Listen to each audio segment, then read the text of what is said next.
We are now on the record. Please note that the microphones are sensitive and may pick up whispering and private conversations. Recording will continue until all parties agree to go off the record. My name is John Maniscalco, representing Visual Images Productions, 4500 East Speedway, Tucson, Arizona. The date today is March 16th, 2017. The time is approximately 13:44. This deposition is being held at 5210 East Williams Circle, Tucson, Arizona, and is being taken by counsel for the defendants. The caption of this case is Frank Konarski et al. Versus City of Tucson et al. This case is filed in the United States District Court for the District of Arizona. Case number 11-CV-0612-TUC-LAB. The name of the witness is Bonita Baltazar. At this time, the attorneys present will identify themselves and the parties they represent.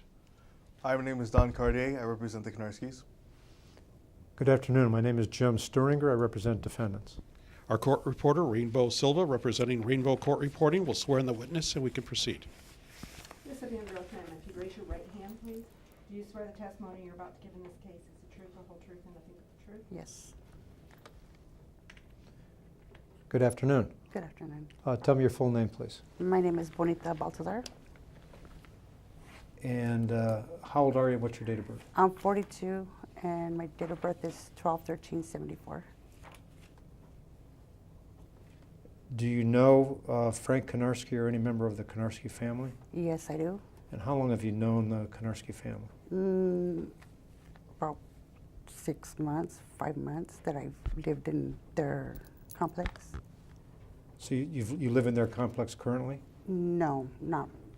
Well, that was like a few years ago. I guess my question is, when did you first meet the Konarski When I family? first met them was, I'm not sure what, I think it was in 2009, 10. Maybe I can refresh your sure. memory a little bit. There's a video that we're going to show you in a few minutes here. And it's a video of you speaking to the city council Yes, on July 10, 2010. yes. It's about there. So I assume you knew the Konarskis before that? Well, that's when I just had met them at that time. Okay. There's also another exhibit in the case where you signed an affidavit on behalf of the Konarskis in June of 2010. Did you know the Konarskis at that time? Yes, Okay. So you've known the Konarskis since at least June of 2010? yes, Okay. And for some period of time, you lived in one of their apartments on Dakota? yes. Okay. Do you remember giving this statement to the city council? Yes, I do. All right. Have you seen the video of that statement? No. All right. My legal assistant, lady standing right back there, Okay. is going to play it for you. Okay.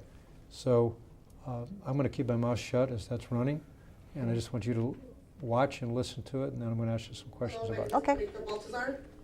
I am residing at 519 West Dakota. I have moved through Section 8 there with me and my 3 children. I am a single mother.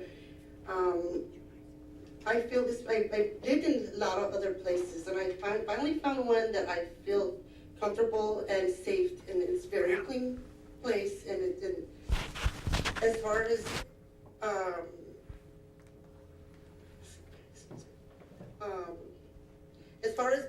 everything is convenient for me there for my children, transportation, shopping centers, everything around is, everything that I need is there. I was shocked when I got a letter from Peggy Morales stating that I had to move, and I have no way of moving at this time. I mean, no income, enough income to be moving. I also I was asked to see Peggy Morales. I went to go see her at the Section 8, and I asked her if there's any way she could let me know why I have to move. You know, since I am comfortable, I finally settled in, and she did tell me that she couldn't tell me because it was a personal vendetta between her and my landlord, Frank. And I feel that I feel that I should be able to stay because it's free choice of living, you know, and that falls under the Section 8 contract. And if it's free choice of living, why, you know, do I have to move? And then, you know, I'm sorry, I just, but I guess that's all I have to say. So.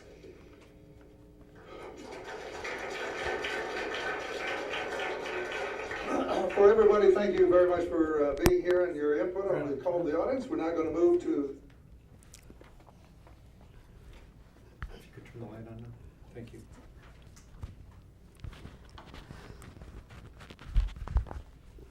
So you had the luxury of seeing yourself on, Yes. on tape.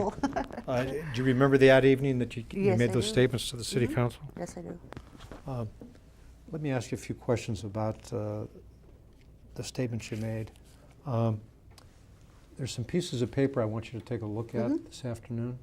They're called exhibits. The court reporter marks them as exhibits. Okay. So I'm going to hand you what's been marked as Exhibit 1 and tell you that this is a transcript of what you just saw in the video. But I want you to read it to yourself first, and then I'll ask you a question or two about it.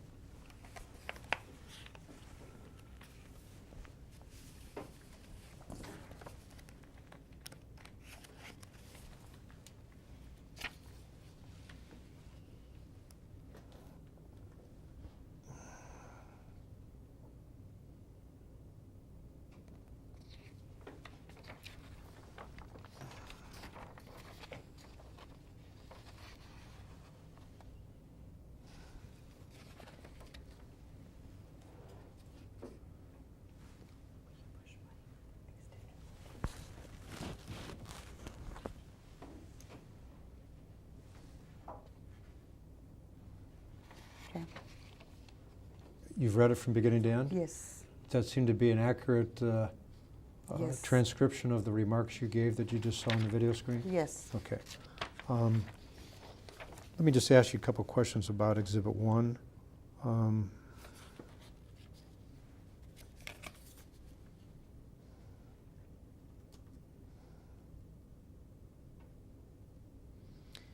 If you look at page 2 of Exhibit 1, please, Mhm. and you see where there's lines on the left-hand margin, lines 1 through 28. See the lines? Mhm. You got to say yes or no. Yes. Okay. If you could just look at line 9, Okay. begins with "be able to stay." Yes. See that? Towards the end of line 9, there's a phrase that says, "It's free choice of living." Do you see that phrase? Yes, I do. Was that your phrase, or was that a phrase that Mr. Konarski used? No, that's my phrase. Because when you get the handbook for Section 8, it says free choice of living. Okay. On the next line, it talks about falls into the Section 8 contract. Do you see that? Lines 10 and 11. Yes. Now, did you ever read the Section 8 contract? I read half of it. I had read half of it, and then I had put it away. I can't remember what I was doing, but I put it away and I never picked it up again. Okay. And then also on line 11, we see the phrase again, free choice of living. Mm-hmm. That's a yes? Yes. Oh, Okay. sorry. It's okay, don't worry about it. And it's your testimony here today under oath that that phrase, free choice of living, was in that Section 8 contract? Yes, I believe I seen it in the handbook. It said free choice of living. Okay, so there was a handbook that came with it, Yes. and the handbook, as well as the contract itself, used the phrase free choice of living? This is Section 8 housing. This is free choice of living. I have all the paperwork, all my Section 8 papers that I get, and along with the statement that I did sign, it's all in there. So I have to get it all out. Okay, fair enough. Mhm. Now, if you look at line 6 on page 2, do you see the phrase personal vendetta? Yes. Had you ever used that phrase before? That phrase, I've never, the only reason I used that phrase was because when I spoke to Peggy Morales, she told me that it was just a personal vendetta that Frank and her had, and I had personally asked her what it had to do with me. Okay. Do you know what the phrase personal vendetta means? I would think to me, it's like they have, how can I say, they have conflict. Okay. All right. Had you ever heard Mr. Konarski use that phrase prior to this evening July 10, 2010. When I say Mr. Konarski, I mean the senior Mr. Frank. Konarski. Yeah, no.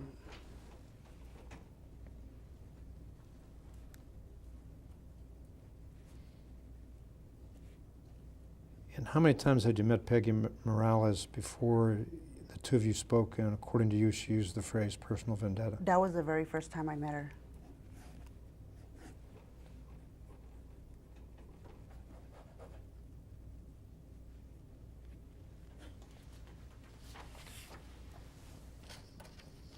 Let's back up to your conversation with Ms. Morales. That's Exhibit 1, or at least the references to Exhibit 1. Okay. Tell me when you met with Ms. Morales, where you were at, and who else was present when she used this phrase, personal vendetta. We were at Section 8 at, I don't remember if it was her office or conference room, but I think, I can't remember her, Margaret Lopez was there, but when Margaret Lopez walked out of the room and we were like, or saying our goodbyes, that's when she told me not to worry about it, and she told me that it was just a personal vendetta that her and Frank had, All right. Frank Sr. So this was in the office of Ms. Morales or a conference room Yes. close to her office? Yes, So this was in the city office? yes. Okay. And other than the two of you, no one else was present when she actually used that phrase? No, because Mom, I think her name is Marta Lopez, or she had just walked out. She had went to get me another voucher. Okay. She moved out. So when she was walking to go get the voucher, that's when Peggy Morales and we had shook hands. She told me not to worry, that it was just a personal vendetta that her and Frank had. All right. How many times did you ever meet personally with Ms. Morales other than that one occasion? Only that one time. Would you recognize Ms. Morales if she walked in the room right now? Yes. And when you met with her, it would have been when in relationship to your remarks to the City Council, which was July 10, 2010? When would it have been in relationship to that date? A week before that date, a month before that date? When? I would think, I don't recall. I'm not good with dates. Okay. Certainly sometime in the year 2010? Yes. All right. Sometime after you received the letter from Ms. Morales telling you that you had to move? Yes, I know it was before we went to the hearing that she said that it was a personal. I believe it was.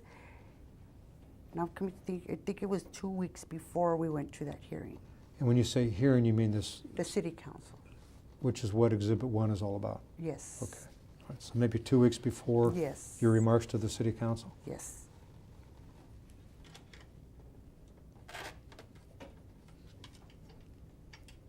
Now, after you had that conversation with Ms. Morales and she used the phrase personal vendetta, did you tell Mr. Konarski about her use of that phrase? I did talk to Frank Sr. and I did tell him that, I felt that it wasn't fair for me because if they had a personal vendetta with them, that why did it have to come to me? And also, if I wasn't allowed to rent there, why did the Section 8 go ahead and pass it? Okay. And then wait 6 months and then have me move? That wasn't fair to me.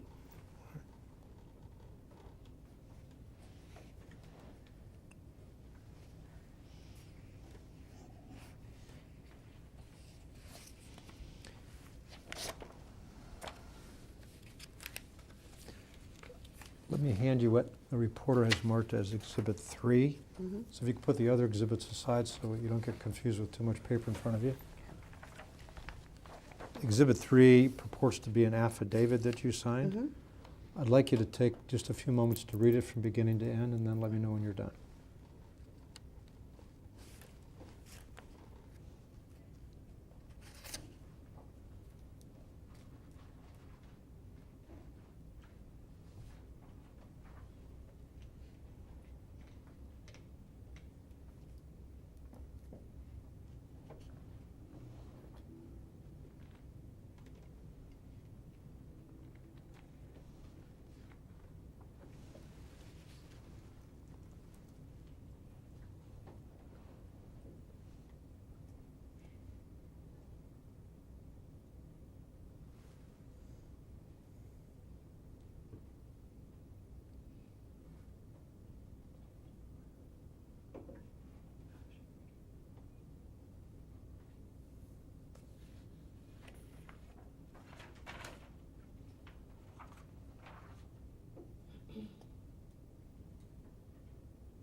Okay.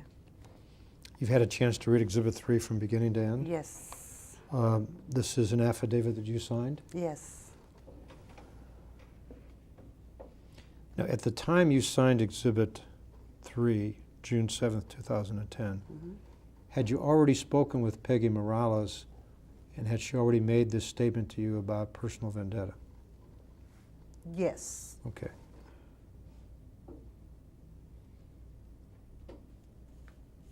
And had you already told Mr. Konarski about Ms. Morales' use of the phrase personal vendetta at the time you signed Exhibit 3? I believe I told him, I think like a few days before he wrote the statement, like 2-3 days before he wrote the statement. Okay. So it's your testimony today, under oath, that you haven't spoken with Frank Konarski in the last week to 10 days. No. Now, you're aware what it means to be under oath? Yes. You're aware of the charge called perjury? Yes. You're aware that's a felony? Yes. You're aware that if convicted, you'd have to go to prison? Yes. Okay. Now, do you consider yourself friends of the Konarski family? Well, I wouldn't say friends because I don't really know them. I only met them when I was their tenant, but we weren't like friends to be talking to know what, just like hi, bye, or that's about it. Well, you've been in their home, correct? Not in their home. I've been outside their home. Oh, I misunderstood you. So the affidavit that you signed was signed outside of their home? Outside, yes.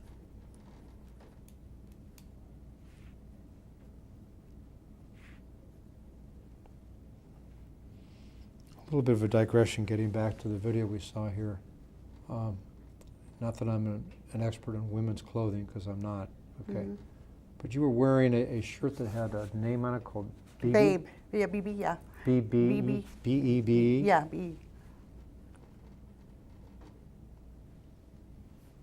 And did someone give you that shirt?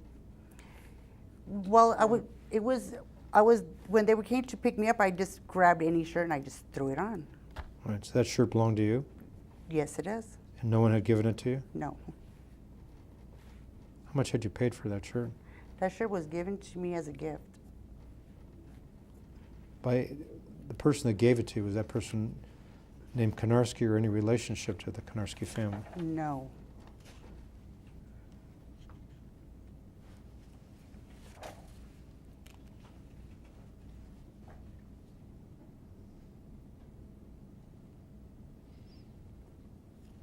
In connection with the statement you gave to the city council that we've already talked about, did the Konarskis or any member of their family give or offer to give you anything as part of that, your statement to the city council? No. Have the Konarskis ever given you any free rent? No. Have they ever given you a discount on the rent? No. Have they ever given you any food? No. Have they ever provided you with any transportation other than that night on the way to and from the city council meeting? Nope. Do you have a vehicle? No, I don't. How did you get here today, ma'am? With my son, my son, he brought me. Oh, the one that was in the room earlier? Yes. I'm with you. Okay.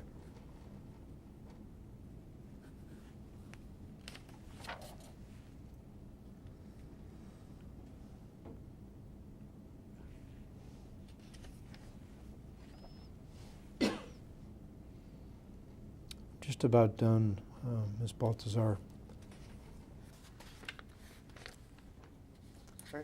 Good afternoon. I'm Don Cartier. Nice to meet you. Nice to meet you. First of all, I want to thank you for coming down. I'm very impressed that you were served last night and you came the next day. I wish I could have a client like you, a witness like you in every single case that I do.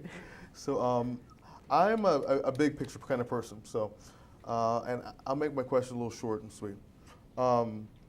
Going back to the video, did the Konarskis at any time ask you to create a story against the city? No. So on a scale of 1% to 100%, how would you rate the truthfulness of what you said that day? informed. 100%.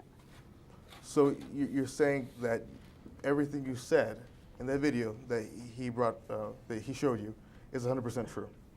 That was all my saying. So moving forward, were you asked by Frank Jr. to use the term personal vendetta against the city? No, Did any member of the Konarski family ask you to use the term personal vendetta against the city?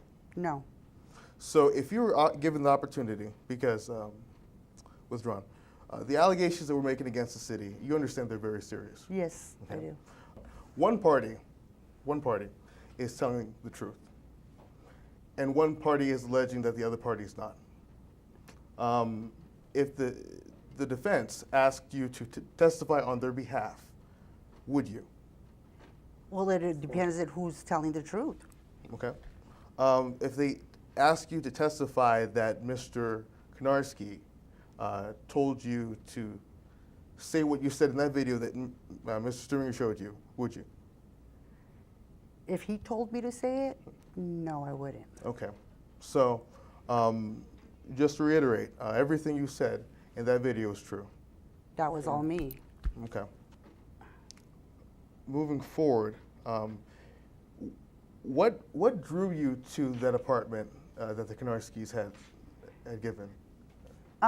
Because the school, because there's a middle school there that my kids have been wanting to go to because their cousins go there. And so since the school, the bus stop, and then the shopping centers around there, the market, and then the bus center, it's convenient. You know, I didn't have to walk far because I don't have a vehicle. I would just walk, just not that far, just to catch the bus. You know, it was convenient for me. So, when you're looking for a place to live, how many places did you look for in total?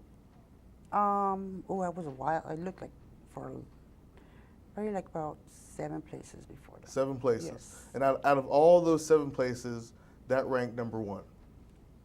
I wouldn't say number 1, Okay. but All you right. know. I won't tell Frank that. But yeah, I liked it. I liked it because it was on the top, and you know, and the view and just the people around there. That was all right. I liked it. Okay. Okay.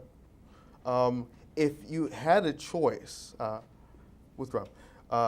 Did you move out of that place, out of that apartment? Oh yes. Right. Yes. Was it on your own choice? No.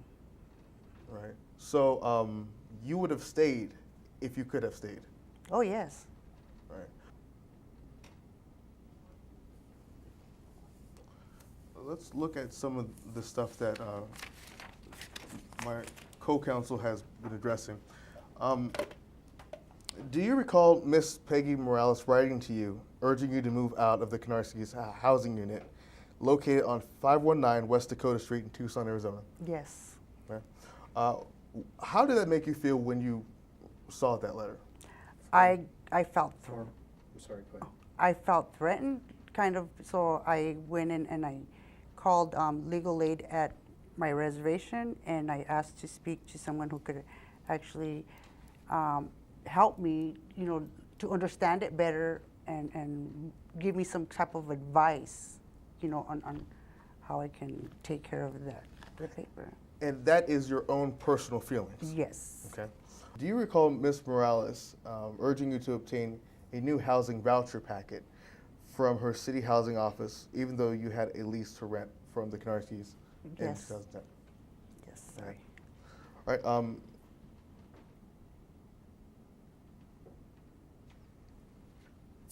Now, let's say there were some, you know, let's say that there were some alleged differences or discrepancies with the dates. Mhm. Okay. Would it be a fair assertion to make that everything you said in that video was false? It wasn't false. Right. Would you answer yes or no, please? Or no, it wasn't false. It was false. Okay.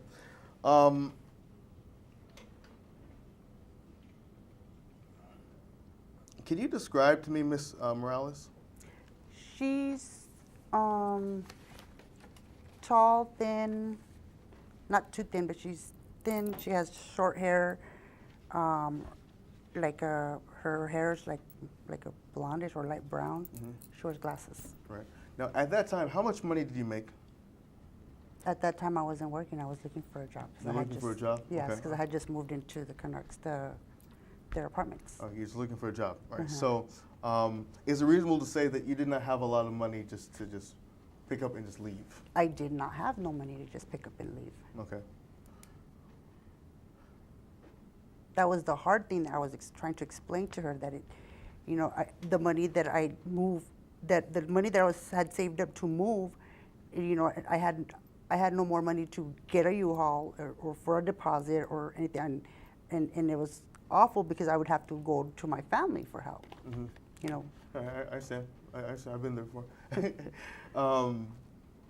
Now, this letter that you received, can you describe, without talking about the contents itself, can you describe what it looked like? Was it written like this, or was it handwritten? No, it was typed, and it was in a manila, brown manila envelope. Okay. Did it have official letterhead on it? Section 8 housing. Section 8 housing. Okay, so it was a typed letter with Section 8 housing Yes. letterhead. Yes. Okay. And was it emailed to you? It was mailed to me. Mailed to you? Yes. Okay. Mailed to you through UPS or just the post office? No, just straight mail. Straight mail? Yes. Okay. And it came from, to your knowledge, it came from a person who worked within the city? Yes. Okay. Do you know, and if you don't know, that's fine, but do you know any other person who received a letter similar to the one you received? No. No? So only you. Yes. And, Excuse me, belated objection to form. so, sorry, lost train of thought. So only you, to your knowledge, Yes. received a letter like that? Yes. Okay.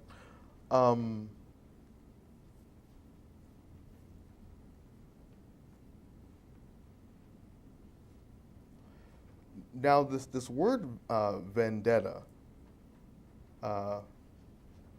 did anybody from the Konarski family tell you to use that word? No. Okay. Would it be reasonable to say that the Konarskis encouraged you to use this word, No. to your personal knowledge? No. Okay. Have you ever seen any housing rental lists or at the City of Tucson's housing office on which the Konarskis' names and/or their housing units were blocked or scratched out? Yes. After the Check the form. after the whole city council thing, I went and got another housing list and rental list, and I seen it blocked out. So the housing list was, to your memory, or to your withdrawn. The housing list, to your observation, was it an official housing list from the city? Yes, I Form. went into the office and grabbed one. Okay. And based on your observation, were the Konarskis the only ones blocked or scratched out? Form. No, I believe there was another one.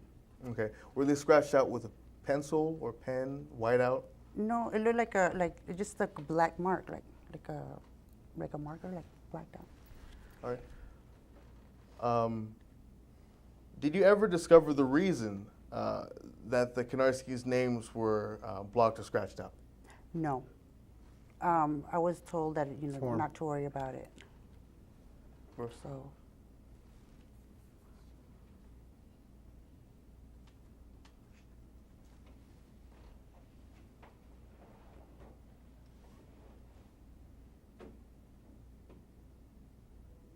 Move to strike everything after no to include, I was told not to worry about it as non-responsive.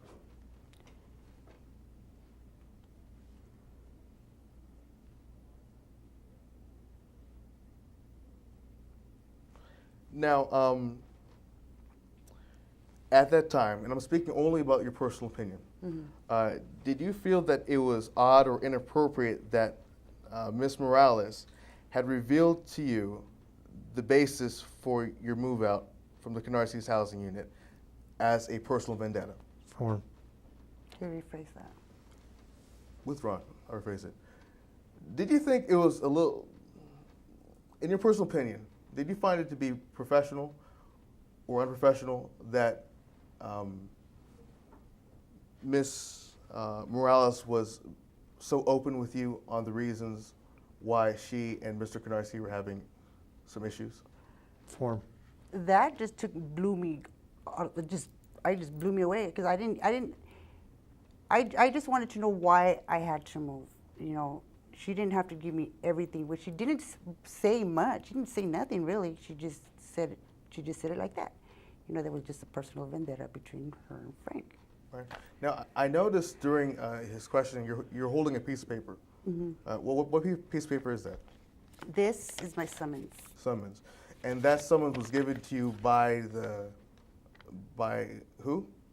By a clerk to somebody from here that gave it to me. I don't remember her name. I'm sure it was given by my investigator or someone that works with him. Okay, so someone connected with the city's office? Yes. Okay. No, someone connected with my office. Okay, someone connected with Ms. Stewing's office? Yes. Okay. Did you, because you're holding it, I mean, did you read from it? Did I read from it? Yeah, I read it. Okay. Did the city tell you to say anything related to what was on the summons? No. Okay. In your personal opinion, would it be reasonable to say that because you're holding a piece of paper from the city, that we should disregard anything that you've said as truthful or not truthful? No. Okay. Right, no further questions. But on behalf of me and the Konarskis, I want to thank you for coming within 24 hours. You know, I've had family members who have had substance abuse issues, so I completely understand. So we really appreciate the strength that you exhibited, you know, coming today and saying your side of the story. Not to cause you anything else, you know, I'll ask one last thing. And when the lawyer says he's going to ask one last thing, it's normally 10 things, right? But this is legitimately one last thing. This letter, dated June 8th, that we're going to introduce as, here's a copy. We're going to mark this as Exhibit A. Okay. We're going to ask the court reporter to mark it. Okay, we'll ask, sorry. Yes. We'd like you to let the record reflect this. The Exhibit A.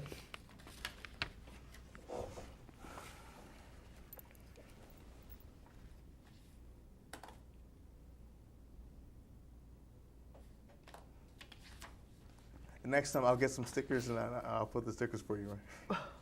Right? All right. Do you recall, this letter? Yes, I do. You mind reading it?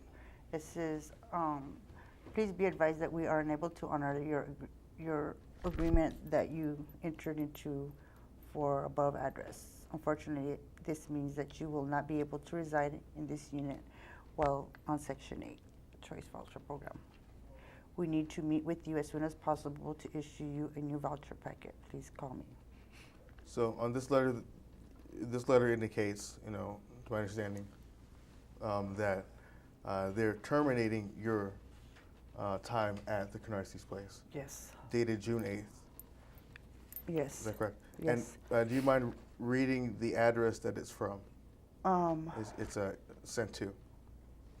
The address that they sent it, they sent Yeah, to where they sent it. 519 West Dakota Street, Tucson, Arizona 85706. All right. Thank you so much. All right. Ms. Baltazar, thank you very much. Let's go off the record for just a minute. We're going off the record.